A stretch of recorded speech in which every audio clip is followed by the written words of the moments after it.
Le journal des stratèges. Et donc, on commence tout de suite avec la première liaison électrique entre la France et l'Irlande, qui est censée favoriser le développement des renouvelables et renforcer la sécurité d'approvisionnement des deux pays. Alors, ça s'appelle Celtic Interconnector.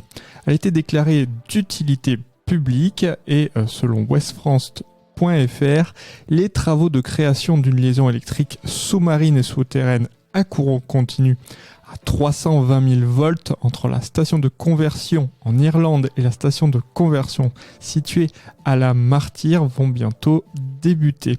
Alors, est également concernée une liaison souterraine à courant alternatif à 400 000 volts reliant la station de conversion française sur le territoire de la commune de la Martyre au poste électrique existant basé sur la même commune. Alors ce projet Celtic Interconnector doit être mis en place en 2026, mis en service plus exactement.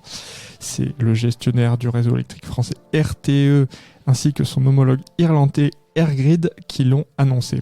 Alors cette liaison aura une longueur d'environ 575 km, dont 500 km en mer, nous dit-on, et devra faciliter le développement des énergies renouvelables. Et oui, puisque vous imaginez bien qu'en Irlande, il y a pas mal de vent et donc des éoliennes, et grâce aux éoliennes, on produit de l'énergie verte qu'on va donc importer en France et renforcer donc la solidarité électrique entre les deux pays. Alors, le projet coûtera 1 milliard d'euros et il a été reconnu comme projet d'intérêt commun par l'Union européenne.